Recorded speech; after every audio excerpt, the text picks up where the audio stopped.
ஹல்லேலூயா! நம்முடைய ஆண்டவராகிய இயேசுவின் நாமத்திலே உங்களுக்கு வாழ்த்துக்களை அறிவித்து தேவனுடைய வார்த்தையை தியானிப்போம் வாருங்கள் என்று உங்களை அன்போடு வரவேற்கிறேன். வாங்க, ஒவ்வொரு நாளும் இப்படியாக அனுதின தியானத்தோடு நம்முடைய நாளை நம்ம தொடங்கும் பொழுது எவ்வளவு நன்மையாக ஆசீர்வாதமாக இருக்கிறது என்று நீங்க தெரியப்படுத்துகிறீங்க. அதற்காக தேவனை துதிக்கிறேன் நிறுத்தாமல். இந்த ஊழியத்தை தொடர்ந்து கொண்டிருக்கிறோம். உங்க ஜெபங்கள் இல்லங்களை நினைத்துக் கொள்ளுங்க. வாங்க ஜெபிப்போம். பரிசுத்தரே, உமக்கு நன்றி ஆண்டவரே. ஒவ்வொரு நாளும் உம்முடைய வார்த்தையை சொல்கிற பாக்கியம், கேட்கிற கிருபையும் வாய்ப்பும் கொடுத்ததற்காக உமக்கு நன்றி. உம்முடைய வார்த்தைகள் எங்களுக்கு எவ்வளவாகவோ அவைக்குரிய பலனை கொடுக்கையிலே இன்றைக்கும் இன்னொரு முறை எங்களோடு பேசும்படிக்கு இயேசுவின் நாமத்திலே ஜெபிக்கிறோம் பிதாவே, ஆமென். தேவனுக்கு ஸ்தோத்திரம். எப்படி இருக்கிறீங்க? நல்லா இருக்கீங்களா? நல்லா இருக்கீங்களா? நீங்க அங்கிருந்து சொன்னாலும் எனக்கு கேட்காதுங்க. நீங்க கமெண்ட் செக்ஷன்ல வந்து தெரியப்படுத்துங்க. நீங்க எப்படி இருக்கிறீங்க, உங்க சூழ்நிலை எப்படி இருக்குன்னு எங்களுக்கு தெரியப்படுத்துங்க. அது மட்டுமல்ல, நீங்க எங்களை தொடர்பு கொள்ள 8939801234 என்னும் வாட்ஸ்அப் நம்பருக்கு ஒரு டெக்ஸ்ட் அல்லது வாய்ஸ் மெசேஜ் எங்களுக்கு வாட்ஸ்அப் பண்ணுங்க. நாங்க உங்க மெசேஜஸ் பார்க்கிறோம், உங்களுக்காக நாங்க ஜெபிக்கிறோம். சரி, வாங்க தேவனுடைய வசனத்தை தியானிப்போம். ஆதியாகமம் 22ஆம் அதிகாரத்தை நீங்க எப்பயாவது வாசித்திருக்கிறீங்களா? ஆதியாகமத்தின் 22ஆம் அதிகாரத்தில் என்ன இருக்குன்னு உங்களுக்கு நினைவு இருக்கா? ஆதியாகமம் 12ஆம் அதிகாரத்தில் ஆண்டவர், நீங்க வாசித்தால், ஆபிரகாமுக்கு கொடுக்கப்பட்ட வாக்குத்தத்தங்களை குறித்து பார்க்கிறோம், அழைப்பை குறித்து பார்க்கிறோம். 22வது அதிகாரத்துக்கு வருவதற்குள்ள அந்த வாக்குத்தத்தங்கள், ஆபிரகாமுக்கு கொடுக்கப்பட்ட வாக்குத்தத்தங்களில் அநேக வாக்குத்தத்தங்கள் நிறைவேறுவதை பார்க்கிறோம். அடுத்த வருஷமே உன் கையில் ஒரு குமாரன் இருப்பான் என்று ஆண்டவர் சொன்னது போலவே 100 வயது நிரம்பின ஆபிரகாமுக்கும் 90 வயதான ஸ்திரீகளுக்குள்ள வழிபாடு நின்று போன சாராளுக்கும் தேவன் அற்புதமாக வாக்குத்தத்த புத்திரனை கொடுத்தாரு. அவர் பேர் ஈசாக்கு. முதிர் வயதிலே எங்களை சிரிக்க வைத்தான் என்று, சிரிப்பு என்கிற அர்த்தமுள்ள ஈசாக் என்கிற பெயரை வைத்து அவரை செல்லமாக வளர்த்தார்கள். இல்லாம பிறந்த குழந்தையை எவ்வளவு செல்லமா வளர்த்திருப்பாங்கன்னு நமக்கு தெரியும்லங்க. எல்லாம் நல்லா இருக்கின்ற நினைக்கும் நேரத்தில் 22ஆம் அதிகாரத்தில் இந்த காரியங்கள் நடந்த பின்பு தேவன் ஆபிரகாமை சோதித்தார். எப்படியெனில், அவர் அவனை நோக்கி, ஆபிரகாமே என்றார். அவன், இதோ அடியேன் என்றான். அப்பொழுது அவர், உன் புத்திரனும் உன் ஏகசுதனும் உன் நேசகுமாரனும் ஆகிய ஈசாக்கை நீ இப்பொழுது அழைத்துக் கொண்டு மோரியா தேசத்துக்கு போய் அங்கே நான் உனக்கு குறிக்கும் மலைகள் ஒன்றின் மேல் அவனை தகன பலியாக பலியிடு என்றார். கேட்கவே கஷ்டமா இருக்கு இல்லங்க? அநேக வருஷங்களுக்கு பிறகு வாக்குத்தத்தமாய் கொடுக்கப்பட்ட குமாரன் விஷயமாய், ஆபிரகாமே, உன்னுடைய ஏகசுதனாய் இருக்கிற மகனை மோரியா மலையின் மீது கொண்டு வந்து எனக்கு தகன பலியாக பலியிடு. சில முறை தேவன் ஏன் இப்படி கடினமா பேசுகிறாரு நம்மோடு? ஏன் தேவன் கொடுத்ததை போல கொடுத்து விட்டு திரும்ப எடுத்துக்கிறாரு என்று அநேகர் தேவன் மேல புகார்களை சொல்லுவாங்க, கம்ப்ளைண்ட்ஸ் பண்ணுவாங்க, குற்றம் சொல்லுவாங்க. அநேக முறை தேவனுடைய காரியங்கள் நமக்கு புரியாது. அவர் நம்மை பரிசோதிக்கும் போது சோதிக்கிறார் என்று நினைப்போம். தீமை நிமித்தம் அவர் சோதிக்கிறவர் அல்ல. பரிசோதனை வேறு, சோதனை வேறு. பரீட்சை இருந்தா தானங்க பிள்ளைங்க அடுத்த ஹையர் கிரேடுக்கு போகிறாங்க, அவங்க நாலேஜ் வளர்கிறது. அது போல தேவன் நம்மை பரிசோதித்து பரிபூர்ணராக்குவதற்கு, இன்னும் அப்லிஃப்ட் பண்ணுவதற்கு, உயர்வான நிலைக்கு உயர்த்துவதற்கு விரும்புகிறாரு. ஆகவே தேவனுடைய சிட்சையாவது அவருடைய பரிசோதனையாவது நம்ம எப்பவும் புறக்கணிக்க கூடாது. அவர் சோதனையோட கூட தப்பிக்கிற வழியும் காண்பிக்கிறார்னு வாசிக்கிறோம்லங்க. ஆகவே அவரை சார்ந்து கொள்ள நம்ம கற்றுக்கொண்டா, அந்த பரிசோதனையில நாம உறுதியாய் நின்றால், விசுவாசத்தோடு ஜெபத்தோடு சுத்த பொன்னை போல நம்ம வெளியே வருவோம். இங்கே ஆபிரகாமோடு தேவன் பேசின போது தன் மகனின் காரியமா இது எப்படி முடியும், இது எப்படி சாத்தியம் என்று எதுவும் எதிர்த்து பேசவில்லை. அந்த விஷயத்தை போய் சாராளுக்கு சொல்லி அவங்கள சோக கடலிலே தள்ளிவிடவும் விரும்பல. ஆனா தேவன் கேட்டபடியே அதிகாலையிலேயே ஆபிரகாம் அவர் எழுந்து அவருடைய குமாரனை மற்றும் தன் கழுதையை சேனங்கட்டி வேலைக்காரரையும் கூட்டிக் கொண்டு மோரியா மலைக்கு புறப்பட்டார்.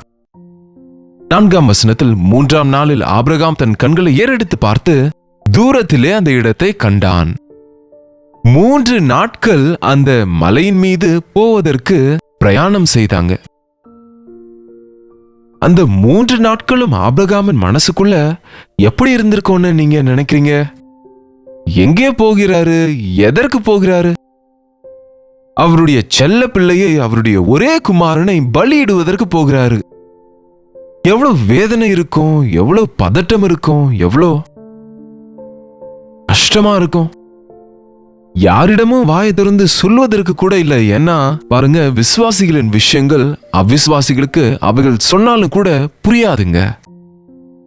ஆகவே இங்க யாருக்கும் சொன்னது போல தெரியவில்லை. தேவனை ஆராதிக்க நாங்கள் போகிறோம் என்று தான் சொன்னாரு. அந்த மலையின் இடத்திற்கு வந்தபோது அந்த மலையின் இடத்துல அவருடைய வேலைக்காரரை கழுதையை அங்கே நிறுத்திவிட்டு, ஏனென்றால் கழுதை அசுத்தமான மிருகமாக எண்ணப்பட்டது பழைய ஏற்பாட்டிலே. அது தேவ சமூகத்துக்கு போகக்கூடாது. ஆகவே மலைக்கு கீழேயே அவர் கழுதையை நிறுத்திவிட்டாரு, வேலைக்காரரையும் விட்டுவிட்டாரு. 6ஆம் வசனம் பார்த்தால், தகன பலிக்கு கட்டைகளை எடுத்து தன் குமாரனாகிய ஈசாக்கின் மேல் வைத்து தன் கையிலே நெருப்பையும் கத்தியையும் எடுத்துக்கொண்டான். இருவரும் கூடி போனார்கள். கட்டைகள் பலியிடுவதற்கு, தகன பலி செய்ய கட்டைகளை கட்டி மகனுடைய தலைமேல் வைக்கிறாரு. அவர் ஒரு கையிலே நெருப்பும் இன்னொரு கையிலே கத்தியையும் பிடித்துக்கொண்டு ஆபிரகாமும் ஈசாக்கும் மட்டுமே மலை ஏறுகிறாங்க. ஆபிரகாமின் இருதயத்துல ரொம்ப பதட்டம் இருக்கு, பயம் இருக்கிறது, படபடப்பு இருக்கிறது. அதே நேரத்தில் பக்கத்திலேயே இருக்கிற ஈசாக்கு கூட இன்னும் பிள்ளையாண்டான்னு இருக்கு. ஒருவேளை டீனேஜரா இருந்திருப்பாரு. அவனுடைய இருதயத்தில் இன்னும் அதிக பதட்டம் இருக்கிறது. அதுவரைக்கும் உண்மையான விஷயம் அவருக்கு தெரியாது. இப்பொழுது பலியை கொடுத்து விட்டு வருவோம் என்று நினைக்கிறாரு. ஆனால் அவனுக்கு சந்தேகம் வந்தது. நெருப்பு இருக்கிறது, கட்டைகள் இருக்கு, கத்தி இருக்கு, அப்ப ஆட்டுக்குட்டி எங்க? என் தகப்பனே, என்ன என் மகனே? இந்த உரையாடலை பாருங்க. இன்றைக்கு பிள்ளைகளும் பெற்றோரும் இப்படி பேசிக்கிறது இருக்கா? அனாவசியமான விஷயங்கள்ல எல்லாரும் ஒன்றா இருப்பாங்க தவிர தேவனை மகிமைப்படுத்துகிற விஷயங்களில் ஒருமனப்பட மாட்டாங்களே. தப்பு செய்யும் போது தவறு செய்த நபரோடு நீங்க உடன்படுகிறீங்க தவிர தவறை திருத்துகிற விஷயத்திலேயே நீங்க உடன்படக்கூடாது. ஆபிரகாம் ஈசாக்குக்கும் நடுவே எவ்வளவு அன்பு இருக்குன்னு பாருங்க. எவ்வளவு ஏஜ் டிஃபரன்ஸ் இருந்தாலும் அப்பாவும் மகனும் பகிர்ந்து கொள்ளுகிறாங்க. தகப்பனை கேள்வி கேட்கிறாரு. என்ன சொல்றாரு பாருங்க. ஈசாக்கு தன் தகப்பனாகிய ஆபிரகாமை நோக்கி, என் தகப்பனே என்றான். அதற்கு அவன், என் மகனே, இதோ இருக்கிறேன் என்றான். அவன், இதோ நெருப்பும் கட்டையும் இருக்கிறது, தகனபலிக்கு ஆட்டுக்குட்டி எங்கே என்றான். ஆபிரகாம், என் மகனே, தேவன் தமக்கு தகன பலிக்கான ஆட்டுக்குட்டியை பார்த்துக் கொள்ளுவார் என்றான். எனக்கே புரியலடா என்று சொல்லவில்லை. நீதாண்டா அந்த ஆட்டுக்குட்டி என்று சொல்லவில்லை. அவர் எனக்கே நான் என்ன செய்ய வேண்டும் என்று தெரியாத சூழ்நிலையில இருக்கிறேன் என்று தப்பித்துக் கொள்ளவும் முயற்சிக்கவில்லை. ஒரு பெரிய விசுவாசத்தோடு தேவன் பார்த்துக் கொள்ளுவார், தேவன் பார்த்துக் கொள்ளுவார். Jehovah Jireh, the Lord will provide. உங்க மனதில் எப்பொழுதும் இதை நினைவில் கொள்ளுங்க. இதெப்படி அதெப்படி எனக்கு புரிய மாட்டேங்குது, எப்படி செய்ய வேண்டும் என்கிற சூழ்நிலையில் கேள்விக்கு ஒரே பதில், தேவன் பார்த்துக் கொள்வார். என் குடும்ப சூழ்நிலை சரியா இல்ல, எப்படி? பொருளாதார நெருக்கடியில் இருக்கிறேன், எப்படி? என் வருமானம் போதுமானதாக இல்லை, எப்படி என் பிள்ளைகளை போஷிப்பேன்? என்னுடைய சூழ்நிலை சரியா இல்ல, நான் எப்படி என்னுடைய குடும்பத்துக்கு உதவியாக இருப்பேன்?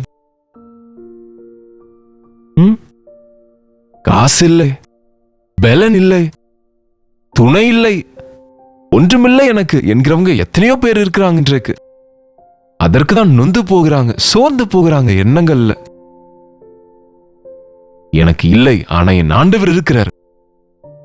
எனக்கு இது இல்லை, ஆனா போதுமானவராக என் ஆண்டவர் இருக்கிறார்.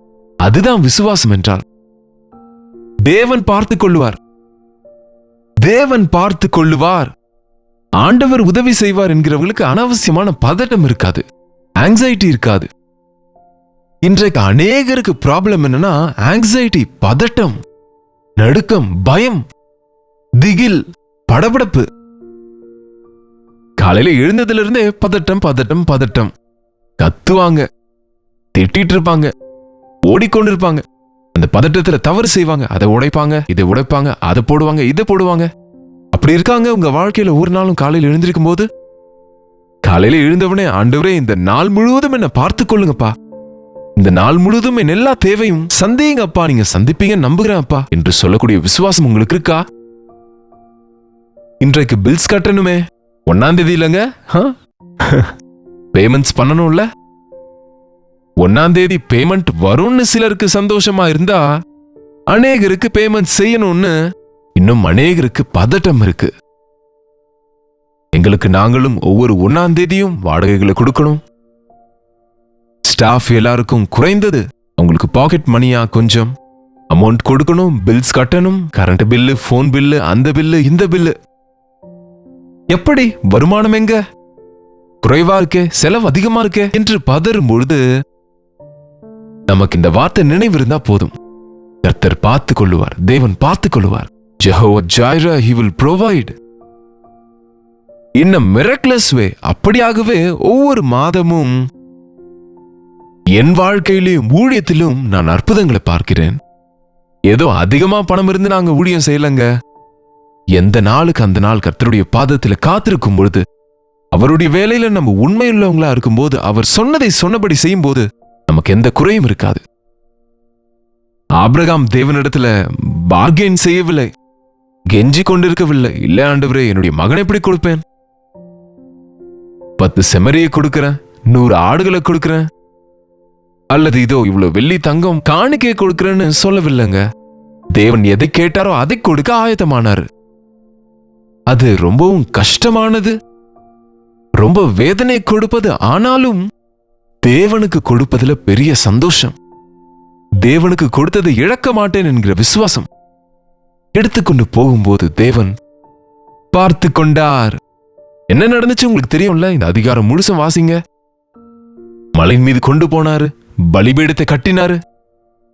அந்த மகன் அந்த பதிலுக்கு சமாதானமாகிட்டார். தேவன் பார்த்துக் கொள்ளுவார். ஒருவேளை அவருக்கு எங்கேயோ ஒரு மூலையில என்னதான் பலி கொடுக்க போகிறாரோ அப்பா என்கிற சந்தேகம் இருந்திருக்கலாம். அது நிறைவேறினது கூட அங்க. கட்டைகளை இருவரும் சேர்ந்து கட்டினாங்க. ஆனா அதற்கு பிறகு கைகளை கட்டி பலிபீடத்தின் மீது வைத்த போது ஈசாக்குக்கு புரிஞ்சது, அந்த பலி யாரோ இல்ல, அவன்தான் என்று. அவன் பலிபீடத்திலிருந்து கத்தி தப்பித்து போயிருக்கலாம், அல்லது தகப்பனை தடுத்து அடித்திருக்கலாம், வயதானவர். ஆனால் நான் என் தேவனுக்காக ஒப்பு கொடுக்கப்படுவது பெரிய பாக்கியம் என்பது போல, கண்களை மூடினது போல, தன்னைத்தான் ஒப்பு கொடுத்தது போல பார்க்கிறோம். ஏனென்றால் ஆபிரகாம் கத்தியை எடுத்தான்.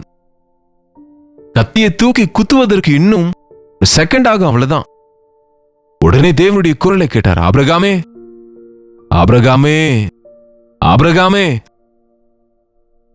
பிள்ளையாண்டான் மேல் உன் கையை போடாதே, அவனுக்கு ஒன்றும் செய்யாதே, உன் ஏக சுதனென்றும் பாராமல் எனக்காக ஒப்பு கொடுத்தபடியினால் நீ தேவனுக்கு பயப்படுகிறவன் என்று இப்பொழுது அறிந்திருக்கிறேன் என்றார். உன் கையை கீழே போடு, நீ உன்னுடைய ஒரே மகன் என்றும் பாராமல் எனக்காக ஒப்பு கொடுத்தபடியினால் நீ எனக்கு பயப்படுகிறவன் என்று, என்னை நேசிக்கிறவன் என்று அறிந்திருக்கிறேன், ஆகவே நிறுத்து என்று சொல்லுகிறார்.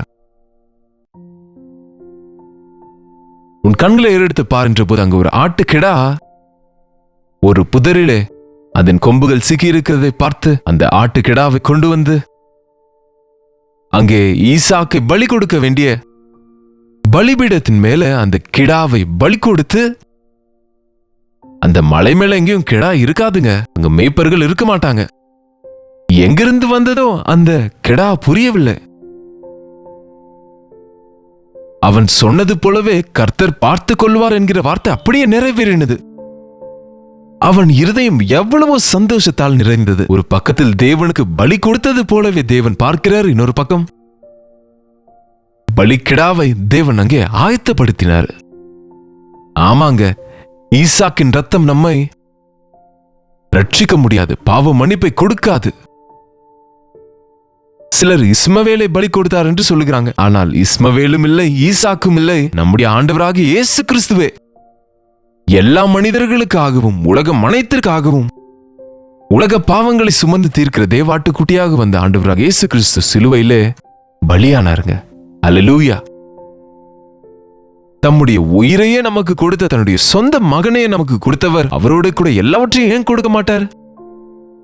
எப்பொழுது எது வேண்டுமோ அப்பொழுது அவர் எனக்கு அதை கொடுப்பார் என்கிற விசுவாசம் இருந்தா நமக்கு அனாவசியமான ஆங்ஸைட்டி, பதட்டம், அவசரம் இல்லாம நிம்மதியா சமாதானமா இருக்க முடியும்.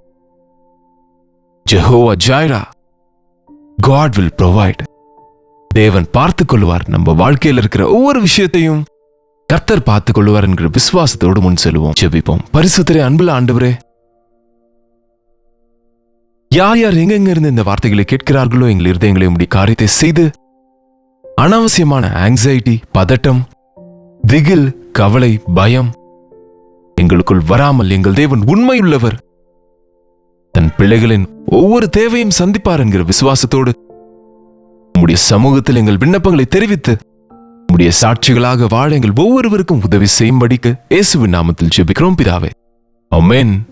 நம்முடைய பிதாவாகிய தேவனுடைய அன்பும் குமாரனாக இயேசு கிறிஸ்துவின் கிருபையும் பரிசுத்த ஆவியானவருடைய அந்யோன்யமும் ஐக்கியமும் கூடி வந்திருக்கிற நம் அனைவருக்கும் இப்பொழுதும் சதா காலமும் துணையாக இருப்பதாக. ஆமென். தேவனுக்கு ஸ்தோத்திரம். உங்களுடைய ஜெப விண்ணப்பங்களையும் பாரங்களையும் எங்களுக்கு நீங்க 8939801234 என்கிற நம்பருக்கு ஒரு டெக்ஸ்ட் அல்லது வாய்ஸ் மெசேஜ் மூலமாக தெரியப்படுத்துங்க. உங்களோட மெசேஜஸ் நாங்க பார்க்கிறோம், உங்களுக்காக ஜெபிக்கிறோம். நீங்களும் தொடர்ந்து ஜெபிங்க. டாக்டர் ஜெய பால் யூடியூப் சேனல் சப்ஸ்கிரைப் பண்ணுங்க, லைக் பண்ணுங்க, ஷேர் பண்ணுங்க. உங்களுக்கு இந்த நிகழ்ச்சி ஆசீர்வாதமாய் இருந்தா உங்களுடைய நண்பர்கள், உறவினர்களோடு ஷேர் பண்ணுங்க. இதை தொடர்ந்து பாருங்க. கர்த்தருக்கு சித்தமான நாளைக்கு இதே அனுதின தியான நிகழ்ச்சியில் உங்களை நான் மீண்டும் சந்திக்கிறேன். அதுவரை கர்த்தருடைய கிருபை உங்களுக்கு துணையா இருப்பதாக.